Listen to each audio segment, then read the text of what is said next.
My name is Ali Kelly. I'm the CEO of Mindblank, and I started the business, I founded it. So Mindblank aims to reduce the risk of suicide through interactive performances in schools and communities. So my job is partnerships, it's finance, it's team management, it's everything. In honesty, I believe that mental health affects us all. And my story is why mental health.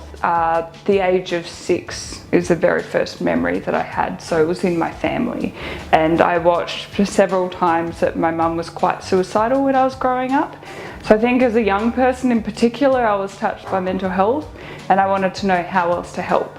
So I remember very early on, I always empathised with my mum, but I saw different roles in our family. So I saw my dad very much just said the attitude, don't worry, she'll get over it. You know, I saw my brother disassociate and just go away, play computer games, keep going on with life. And yeah, at the age of 6, I remember crawling into bed with her and crying because I didn't know what else to do.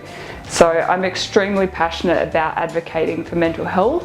I believe that the healthcare system's improving, but we still have a lot to go. Here is to put some boundaries in place in terms of when to use social media and when not to, because it's so easy to have your phone or your computer out all the time, which means you're constantly checking it, but sometimes it means that your brain is always wired.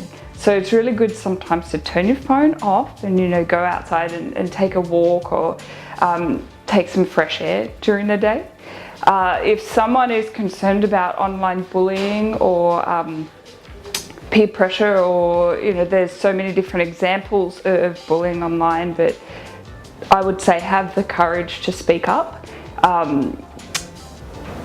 Courage, but also being vulnerable is also, it's a great way to show people what's going on, especially if there's a red flag or a concern.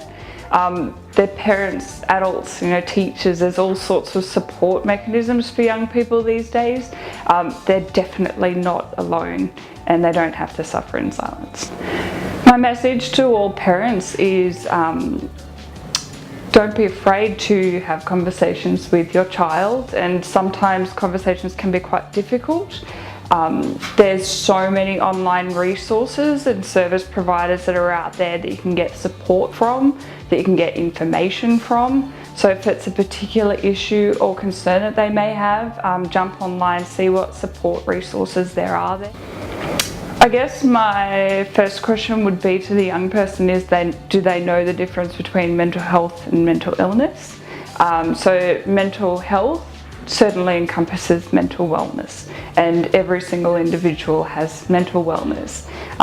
From my way of describing it is self-care in relation to how do you manage yourself under stress, you know, in every single routine that you do. So it could be simple things in terms of health-wise, like brushing your teeth, you know, combing your hair, etc. But mental wellness and support in that space is a little bit more kind of like, let's say you had a tough day at school or something like that. So what are you going to do to debrief, to make sure that you relax? Some people, it could be going for a walk, could be reading a book, eating some chocolate, you know, so whatever it is that you need to do to take care of yourself. Be kind to yourself, especially if it's a rough day that you've had.